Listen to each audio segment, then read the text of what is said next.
Yes, reka nongere ngo ikaze by'umwihariko nshuti mukunzi kuri wowe udahwema kubana natwe gatanu kandi amakuru ari kuvugwa mu Rwanda nuko witwa Naomi na Michael mu by'ukuri bakoze ubukwe nyuma y'iminsi ibiri mu by'ukuri bakoze ubukwe uyu munsi Mutesi Scovia yongeye kuba yagaruka kuri ubukwe bwabo mu by'ukuri akomeza kugenda ari ubukwe bwakomeje kugenda bugaragaramo udushya twinshi cyane nyuma y'uko rero Mutesi Scovia yakomeje kugenda agaruka kuba mu by'ukuri Michael akomeza kugenda anabeshywa na Naomi nyuma y'uko nyine akomeza kuvuga ko ubukwe butazigera buramba cyangwa se umubano wa Michael na Naomi utazigera uramba. Gusa mu by'ukuri Mutesi Scovia nk'uko yakomeje kugenda asaba abaturarwanda cyangwa se abajene baturuka mu Rwanda avuga ko mu by'ukuri bagomba kuba bakitondera abakobwa bashaka kubera ko mu by'ukuri benshi bakomeza kugenda bakora amafaranga atandukanye bagakora ubukwe nyuma yaho bakaza kuba banashikwana bitewe n'uko muri Entertainment Nyarwanda akomeza kugenda hagaragaramo amatiku mu by'ukuri akomeza kugenda anagaragara buri umwe. Umunsi twavuga ko uwitwa Miki na Regis mu by'ukuri bapanze pranka cyangwa se banapanga umubano n'ubukwe nyuma yaho baza kuba bashikwana ibi nanone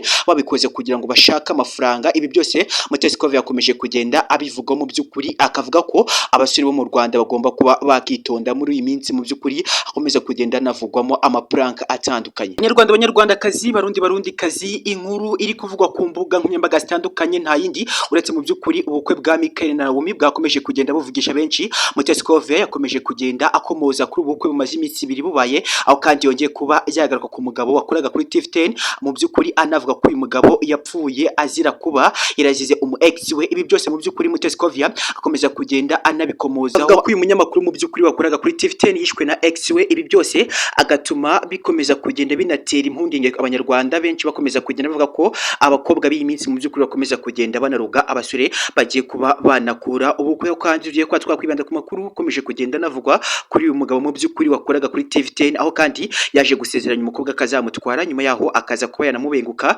bikanatuma mu by'ukuri uyu mukobwa afata umwanzuro wo kwita anamuha uburozi cyangwa se amujyana mu bapfumu bireza kurangira mu by'ukuri uyu mugabo yitabye Imana. Ni inkuru yakomeje kugenda ibabaza benshi nyuma y'uko nyine uyu mugabo yari afite ubukwe nyuma y'iminsi 5 yari igiye kuba yashira aho kandi nyuma y'iminsi 5 yahise yitaba Imana. Benshi bakomeje kugenda bagaragaza agahinda gakomeje kugera mu by'ukuri kanatuma benshi banarira, benshi bakavuga ko mu by'ukuri uyu mugabo yakomeje kugenda anababaza abanyarwanda muri rusange mu by'ukuri kubera ko uyu mugabo yakomeje kugenda agaragara mu gahinda n'amarira akomeye cyane. Uyu mugabo benshi bakomeje kugera bamusabira rest in peace aho yagiye kubera ko ni umugabo wakomeje kugenda ukorana umurava kuri TV10, umugabo wakomeje kugenda unatugezaho amakuru yakomeje kugenda anatunezeza. Uyu munsi mu by'ukuri mw'abanyarwanda mwe dufata umwanya dusabira uyu mugabo rest in peace aho uri kugira ngo mu by'ukuri Imana ikomeze kuguha amahoro n'umugisha ndetse kandi tukwifurije no Imana izagukunde cyane kurusha uko tugukunda kuko mu by'ukuri waduhaye amakuru yakomeje kugenda anatuma twishima cyane. Umunsi mu by'ukuri tugiye kwa twaga ku makuru yakomeje kugenda anavugwa na Mutesi Scovia. Mutesi Scovia ukorera ikinyamakuru mu rwa Gasabo uyu munsi kandi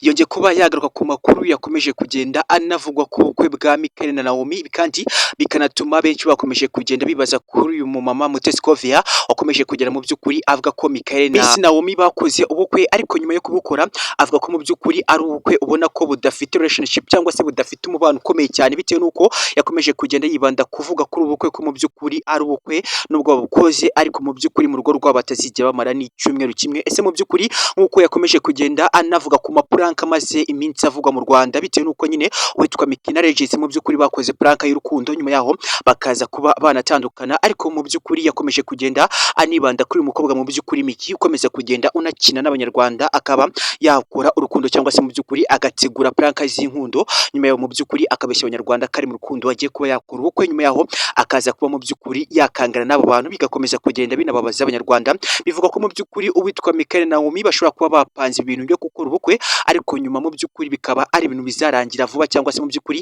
akaba ari fame izakora end vuba cyane bikanatuma mu by'ukuri uwitwa Mutesi Scovia akomeza kugenda nagira umujinya ukabije cyane mu by'ukuri kuri ibi bintu byakomeje kugenda bivugwa mu Rwanda nyuma y'uko rero mu Rwanda akomeza kugenda havugwa amakuru mu by'ukuri ubukwe bukomeza kugenda bugaragara nka prank ariko kuri uyu munsi Mutesi Scovia bigakomeza kugenda binamurakaza cyane akakomeza kugenda navuga ko mu by'ukuri bikomeza kugenda binamutera agahinda gakomeye cyane. Nyuma y'uko rero yakomeje kugenda anavuga ku gitaramo kizabera muri BK Arena ejo ku itariki ya 1 ukwezi kwa mbere bikanatuma akomeza kugenda anateguza abakunzi be mu by'ukuri avuga ko agiye kuba yatangiza ikinyamakuru mu urwa Gasabo kizajya kireberwa muri salo z'abanyarwanda. Bivuze ko mu by'ukuri agiye kuba yashinga televiziyo nk'ibisanzwe. Mu by'ukuri uyu munsi bikaba byakomeje kugenda bishimisha abanyarwanda muri rusange bakomeje kugenda bumva amakuru meza yakomeje kugenda yumvikana mu matwi y'abanyarwanda. Mutesi Scovia akomeje kugenda anagaragara neza cyangwa se nk'uhagarariye abanyamakuru wigenga mu gihugu cy'u Rwanda. Andi makuru yakomeje kugenda anavugwa nuko mu by'ukuri Miss Naomi akimara kuba yakora ubukwe mu by'ukuri yahise abufotora akabushyira kuri YouTube channel ye,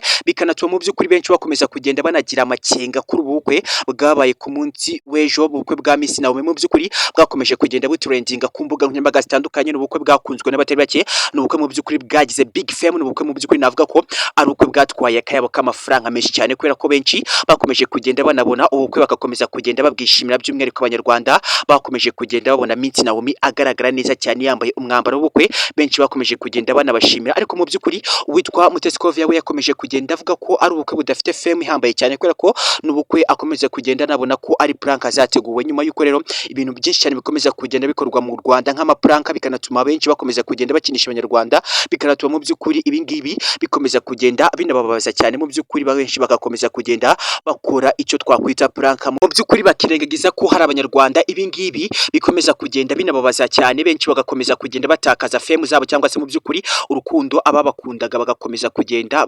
banagabanukirwaho. Uyu munsi rero uyu Mutesi Kovia yakomeje kugenda yibanda ku kinyamakuru cye kigiye kuba cyasohoka ku itariki 3 z'ukwezi kwa mbere, mu by'ukuri bivuga ko Mutesi Kovia agiye kuba yasora televiziyo izajya ica ku mashini atandukanye. Uyu munsi kandi bigakomeza kugenda binatera ishema ibinyamakuru bitandukanye. Mutesi Kovia akaba n'umunyamakuru wigenga, ndetse kandi akaba n'umwe mu banyamakuru bakomeza kugenda bazamura fame ikomeye cyane mu Rwanda. Kuri uyu munsi yakomeje kugenda agaragara muri taveyo zikomeza kugenda zivuga ko ari gushyikira uwo twakwita The Ben Tiger ku gitaramo kizabera muri Big Arena, igitaramo kizaba ku munsi w'ejo. Mw'abanyarwanda mwe ndavuga ko mu by'ukuri igitaramo cyakomeje kugenda kinavugisha benshi, igitaramo mu by'ukuri ubona ko ari igitaramo kizaba kirimo abahanzi batandukanye, uwo twakwita Bruce Melody azaba hari, ndetse kandi n'uturuka ku mugabane wa Afurika, ariko mu by'ukuri n'umuhanzi wakomeje kugenda unakundwa cyane Diamond Platnumz, Asake n'abandi benshi cyane bazaba bahari ku munsi w'ejo. Navuga ko mu by'ukuri banageze mu gihugu cy'u Rwanda, kubera ko mu by'ukuri benshi batangiye ko bakatisha amatiki, mu by'ukuri nk'uko amakuru akomeza kugenda tugeraho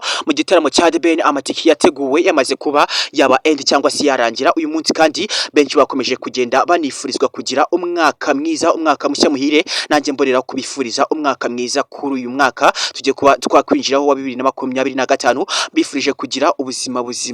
bufite amafaranga, burya kubera ko iyo ufite amafaranga n'ubuzima buzima uba umeze neza. Mboreraho no kubifuriza kugira umwaka mushya muhira. Uyu munsi rero Mutesi Kovia yakomeje kugenda agaragaza karuka, akomeje kwisubira ku mbuga nkoranyambaga zitandukanye, anavuga ko ubukwe bwa Michael butazigera bunamara igihe kinini cyane, nyuma y'uko rero avuga ko urugo rwabo akomeza kugenda anarukemanga. Ese mwe Abanyarwanda mwe, amakuru akomeza kugenda avugwa na Mutesi Kovia nk'uko nyine we akomeza kugenda bitangaza, mubona bikwiye kuba mu by'ukuri akomeza kugenda anashyira umusozo ku rugo rwa Michael ndetse na Naomi? Ibingibi birakwiye mwe Abanyarwanda mwe, Mutesi Kovia mukomeze kugenda munabitubwira muri comment. Ciao ciao.